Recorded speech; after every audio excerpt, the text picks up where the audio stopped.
Welcome to the Marketing on the Move podcast, hosted by the Breezy Company, your go-to resource to master your marketing while juggling all of the demands of being a business owner. We understand that your time is a limited resource and marketing might be the last thing on your priority list right now. Our mission is to provide you with tangible insights and actionable tactics into the latest marketing trends, best practices, and strategies that you can implement no matter how busy you are. Each episode is designed to offer practical advice on leveraging your unique business strengths and efficiently managing your marketing strategy. Whether you're tuning in during your morning commute, between meetings, or while on the run, Marketing on the Move is here to empower you with the knowledge and tools you need to excel in marketing, even when your schedule is packed. Join us for a journey into making the most of your marketing efforts, no matter how busy you are.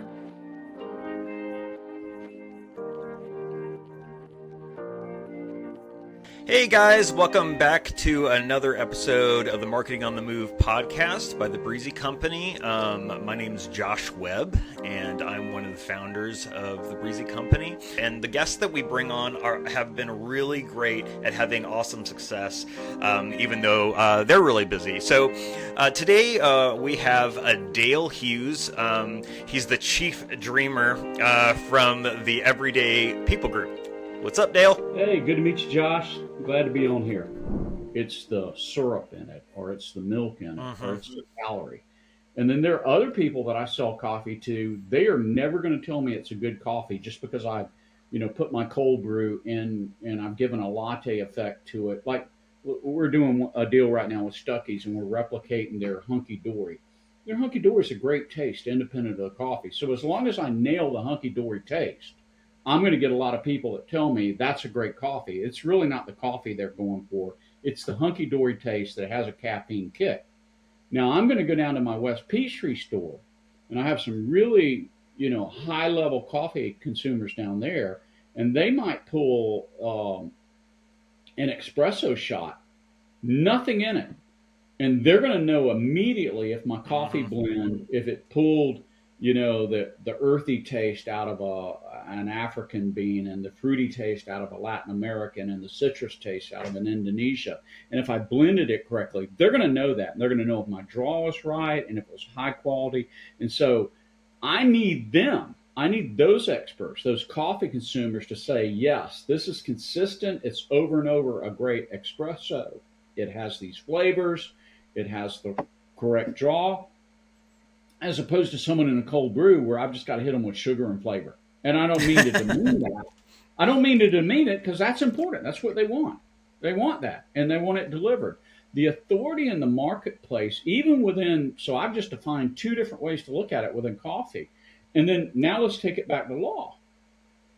When I was doing those deals, those real estate deals, I just described to you what I call very high-end real estate deals. So if you're closing, if it's a cookie cutter and you're closing, and I'm not demeaning these, you're just closing houses, there's speed and there's volume and there's, can you get it executed on time and out and out and out and meet it? That's a totally different standard than other standards. So the authority in the marketplace and who can speak to that authority, you might need a focus group just on that. Who's the authority in this marketplace? Who do I need saying that Dale is a quality person when it comes to this? I'll give you one last example, and then I'll let you fire questions at me, Josh. We do wedding cakes at Gabriel's, and we do specialty cakes. We do bakery. So if you come in and you want to buy a really good, elaborate brownie, that's one thing. You come in and you buy it, and you're investing, if we're selling that piece for $2, you're investing $2. And there's a certain standard you have for that, and we'll have a certain authority in the marketplace for that. If you're coming in and getting your wedding cake, you might be investing $1,000. And I got one chance at that, Josh. If I mess up your wedding cake on that most important day, it's done, man. My authority's gone. And that's something we've developed a 30-year reputation for, that we won't mess it up. We did a wedding cake in the last 2 months where the bride and groom flew into the wedding on helicopters. It was under tents, and it was on a humid day. I was a nervous wreck.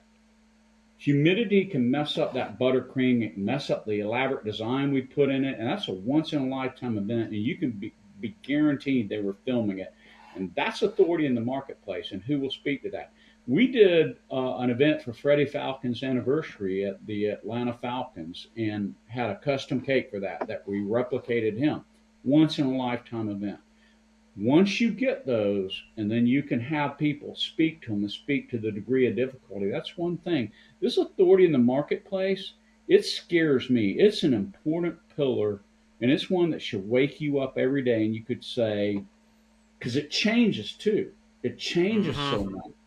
You know, it's like the authority in the marketplace today may be this and this group of people or these people, but I could wake up tomorrow and it could be totally changed. I'm going to get quiet and learn from you a little bit, because this pillar, oh man, Josh. Well, I can't control it either. What I can say is that it's unfortunately somewhat subjective to the audience. You brought it up with your coffee, right? It's, I'm not a coffee file, right? I can tell, I think if something's good or bad, but I have no clue what's in it. I don't know what's making it good. But I don't even know if it's old. But there is a case where it's like, I will buy coffee based on what I think is good. And that equals revenue, right? And so what I as a consumer believe is good coffee should matter to you. And capturing what I say, if I think it's good, should matter to you.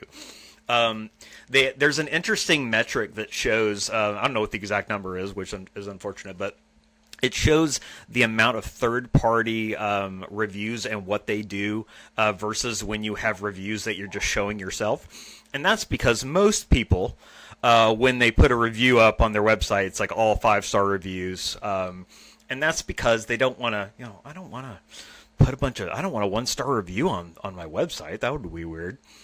But what it does to people psychologically is they believe you more when it's third party. So if you have reviews that are based on something you can't control, people believe them more. And if those reviews are good, they're like, you have Google reviews and you have Yelp and if those reviews are good, people believe them. And your authority in the marketplace goes up. There's a thing called domain authority. I don't know if you ever heard of it. It's an SEO term.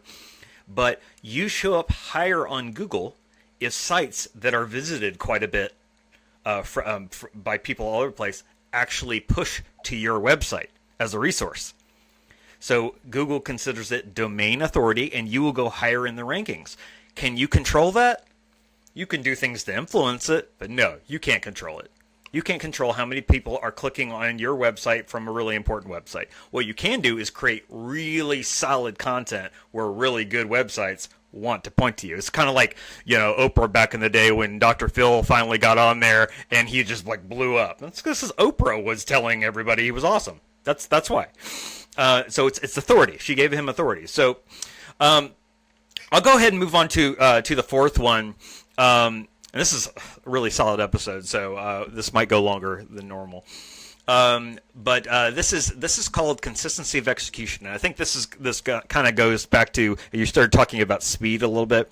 This is a really good example, and I think it's a good time to talk about that. We use the example of a wind turbine, so it's just going and going and going and never stops, and it needs to produce the same consistency over time for people to believe that they can actually depend on it, right? So same thing goes with you. We've talked about this quality of impression. We've talked about this credibility of expertise. You can have both of those. You can even have some people that are like, this person's awesome.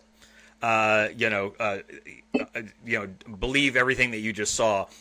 But then, if you can't do it consistently, it almost doesn't matter. So if you in your case, you produce 1 cup of coffee really well, you can do it really well right there in your roastery. But then when it kind of gets to the customer, some people have tasted good, some people it didn't taste good. It's all over the map. If you are like that, then you will see your consistency of execution. It's almost negated the first 3, but I'll actually say one thing on top of that, and I'll let you speak to it, Dale. what people believe about your consistency of execution is the most important thing. So this is a really dumb example, but it works. It happens all the time. Somebody goes to your website. They go to read your blog post. It says it's from 2008, and it's about the economy in 2008. Here's what they believe. You're not consistent enough with your own thoughts to update your own website, and you probably don't have any relevant information about today. And what they'll think, subconsciously, is, you might do the same thing for me. I wonder if your business is like that. Are they irrelevant personally?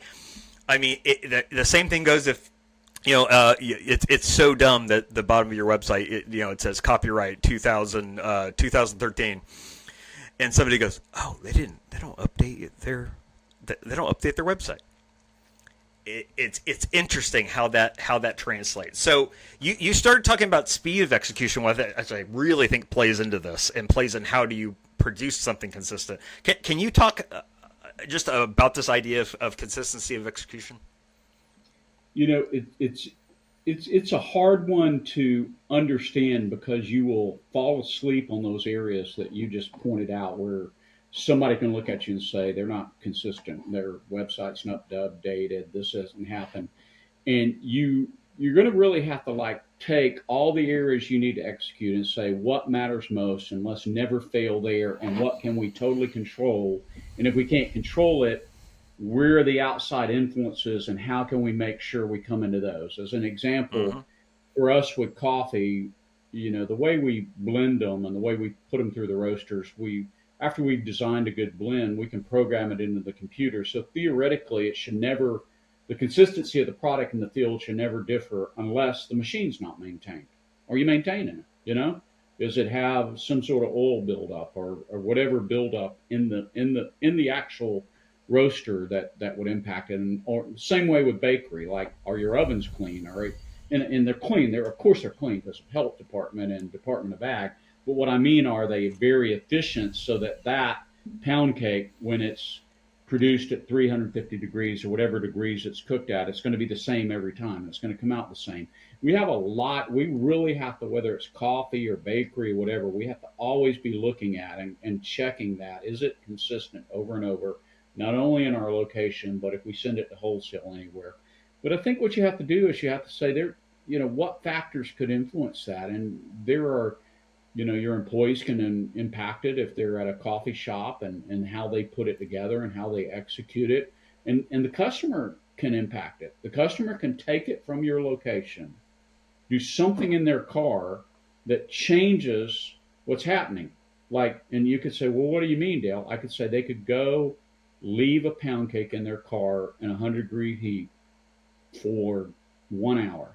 And it could be a lemon pound cake. And now my high buttercream lemon pound cake is going to taste different than when they bought it. And you could say, well, that's not your fault. That's the customer's fault.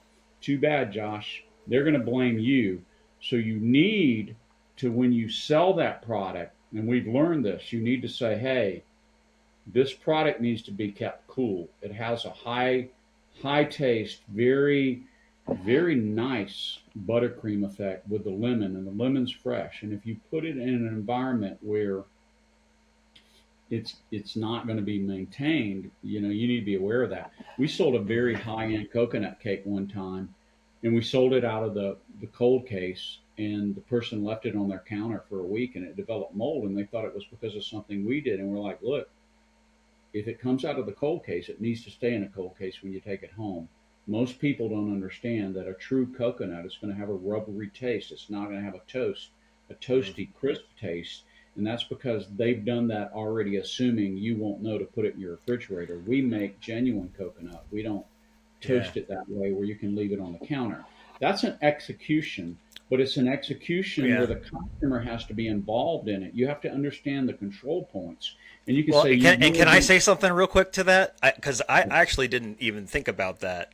The fact that you can't control everything that happens with the execution, and you may want to say, well, that's not our fault. That's the customer's fault. But what matters in the end is the customer's experience. And so you have to, even if it's your customer's fault, you have to figure out how can we train them better? How can we have some kind of interaction with them better where their result is better, so they're not sitting there blaming us in their head. That's great. Now let's unpack that one. And this may be the one that you ended on, but let's unpack that one. And let's just use the coconut cake, okay? So when I sell that coconut cake to you, you're the customer that walked in. Because I've realized this is control I've lost if you don't go home and keep it in the refrigerator or keep it a certain way, and it's going to impact the taste and it's going to impact your impression on me. Now we've gone back to pillar one. Your impression of me is going to be enhanced twofold if I do the following. Hey, Josh, we're so glad you came into Gabriel's Bakery. You know, we use the coconut totally fresh. We don't have the toasted coconut because we're not worried that you're not an expert and that you come to us because you want the real coconut taste. And we're giving you the real coconut taste. And here's what it's going to be like. It's not going to be like those that are already shelf stable because they've just toasted them. So it's not fresh. It's not fresh coconut anymore. So they're going to get a quality of impression that, wow. And then they're going to go into number two and, wow, these people are experts too. And yeah, then, how'd you know that? Yeah, and then you're going to probably say on the website, hey guys, that's fine. If you want to go to Smith Bakery and get coconut, it's not really fresh coconut, and it's going to be fine. But man, if you want fresh, go to Gabriel's. But remember to interact with them so they'll tell you how to take care of it. Then that's going to be the consistency. We've now eliminated a control point that we learned about. That once we lost control of that cake, you are still grading us based on how you eat it for the rest of the week. And if you don't store it correctly, and we can just say, oh, that's your problem. Too bad, Josh. We learned, hey, you know what, that's not the right answer. We have to educate the customer. We have to keep them current. And so that's just one simple example. And I got to tell you, it applies with coffee. There's so many myths around how coffee's kept fresh. And I listen to people sometimes and I'm like, look, there's two enemies of coffee and that's it. It's oxygen and water. So let me tell you how to keep coffee fresh, you know, and what you just talked about is, I mean, a lot of times what we're doing on the social side is from a content perspective, we'll have interviews with our clients where they just start answering questions and they'll say things like that whole story that you just mentioned. But because they'll put it out there, somebody will either say, yeah, I've had that problem before. Or there might be somebody that goes, oh man, I was about to buy that. I'm glad I know that now. I might need to go to them. So we've seen that happen all the time. We've also seen customers. I think this goes back to the fact that the CEO knows a lot, but your team knows a ton, right?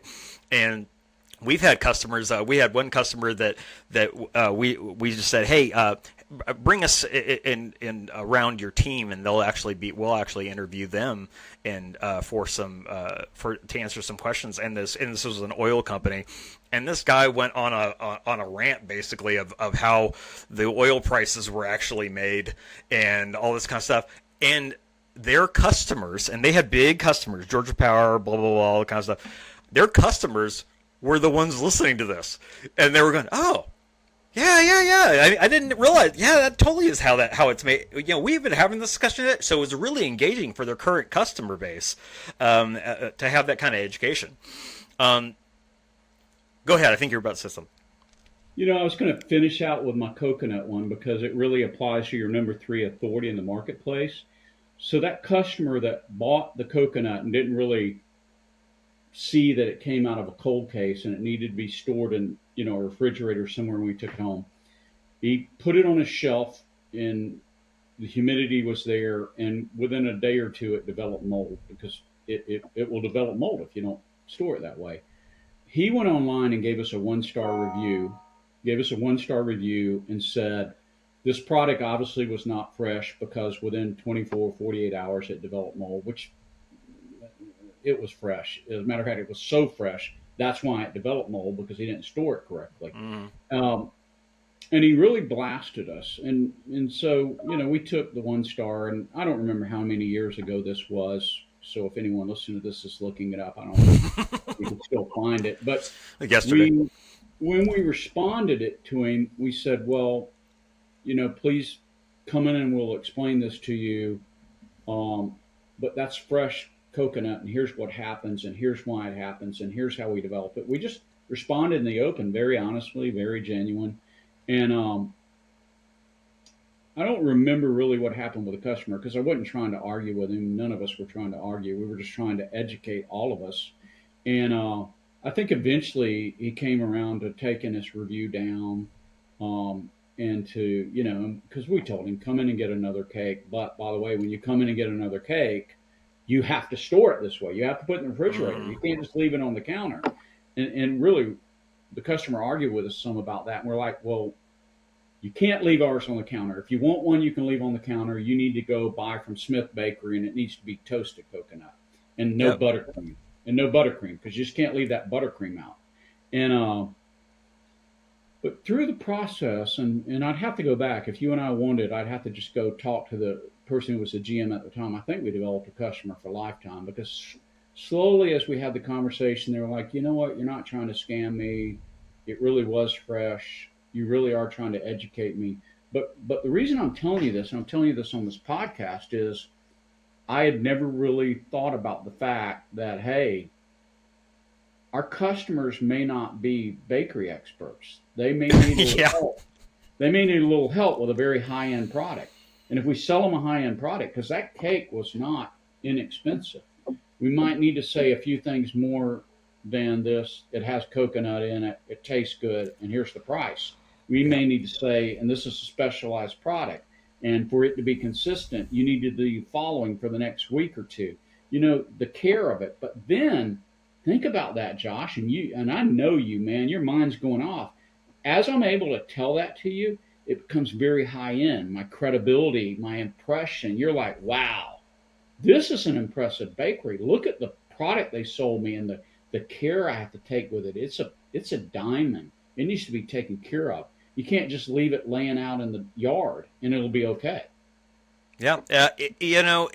All of the stuff that we're talking about, a lot of times, if you can look at the pattern, it's that, you hear the idea of that, the customer's number one or something like that. And that's, yes, to an extent.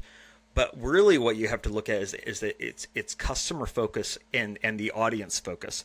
It's not, whether you believe you have a high-end product. I've never talked to a client that personally that said their product was bad, right? Almost everybody goes, this is the thing I hear the most. We're the best kept secret in this, in this state or in the country or whatever.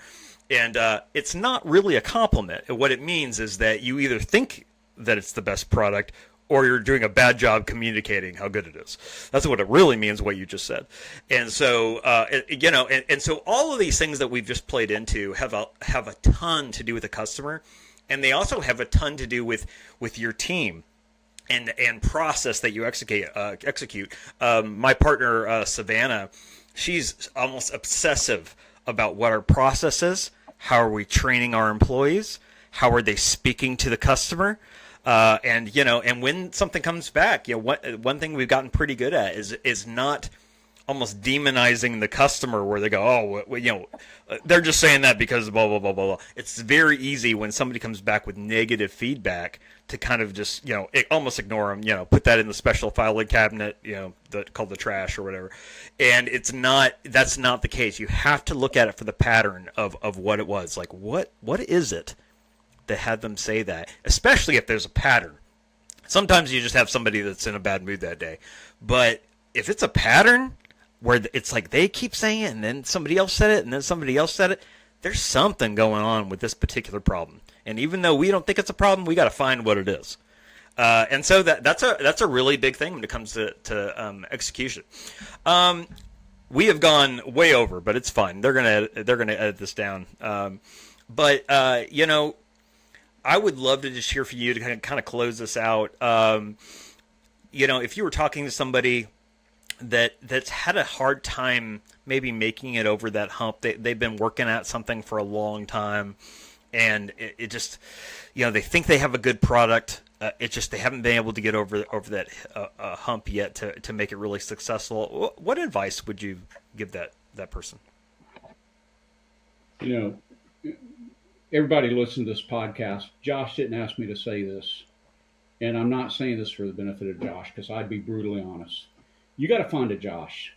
You got to find somebody you can sit down with and talk to and work through these issues.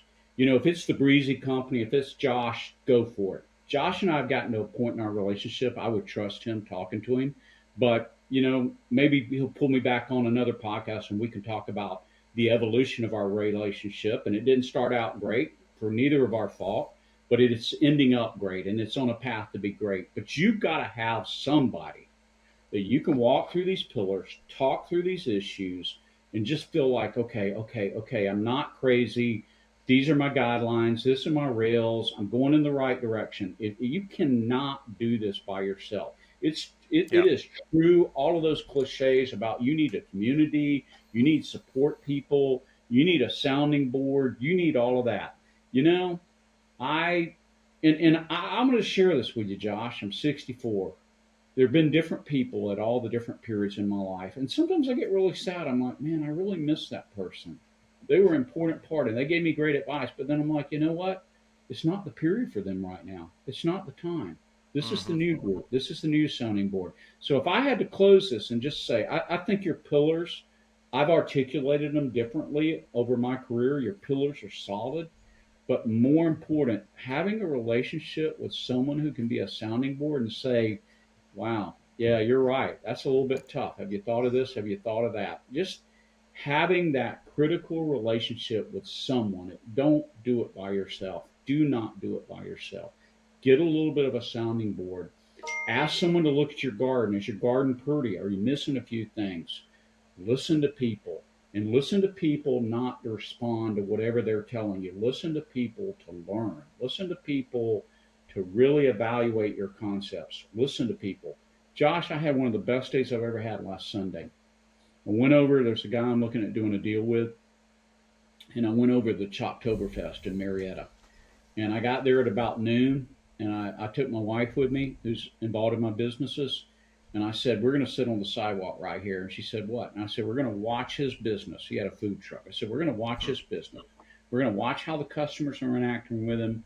We're going to watch how he treats them, and we're going to just get a feel for how this community responds or doesn't respond. And we're just going to sit here, and we're going to enjoy watching people, and we're going to take in as much as we can from this. So we watched his garden. We watched how he handled it. We watched how he handled himself.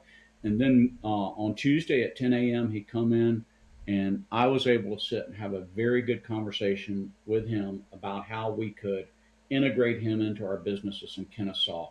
And it was absolutely critical that that we have that time, that we have that observation, and that I had my wife there, and that I had others. And I said, what are you seeing that I'm not seeing?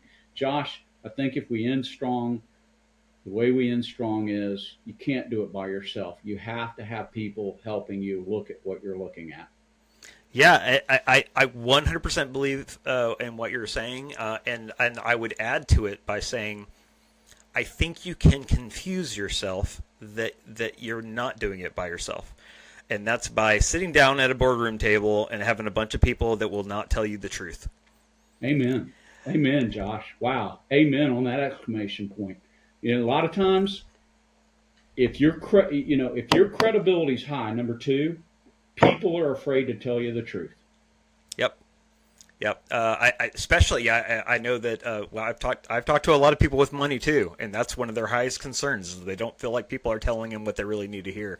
And I have talked to founders that don't have a lot of money, but they want to be, fake it till you make it so much that they're not willing to listen to when somebody gives them wisdom, and they'll almost kind of defend their position.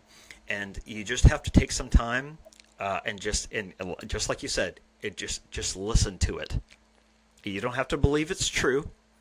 It's kind of like I tell my kid. It's like you can disagree with me all you want in your head. Just don't say it to me. Just as a leader, just listen to those people and do with what you make a wise decision based on what you're hearing. But man, surrounding yourself with people that will tell you the truth, that are good, smart people, it's pretty difficult to get better advice than that. So, Dale, I appreciate so much the time, and I always appreciate talking to you. I glean a ton of wisdom from stuff you said. So, If anybody listening to this wants to follow some of the businesses you're doing or check out what you're doing, where should they go? Google www.everydaypeoplegroup.com, and you can link into the other businesses that way. Okay, great. That's what you do. Thanks so much, everybody, for listening to the Marketing on the Move podcast. Like I said, you can check out more of what we do at the breezycompany.co. That's not .com, that's .co. And you can go check that out. You can check out everything about the Reputation Pillars at reputationpillars.com. We have kind of almost a master class you can look at there. And so thank you so much for listening, and until next time, thanks a lot, and we'll see you. Thanks for tuning in to this episode of Marketing on the Move. If you're looking for more ways to improve your marketing and build a scalable system to help your business grow, check out thebreezycompany.co or any of the resources linked in today's show notes.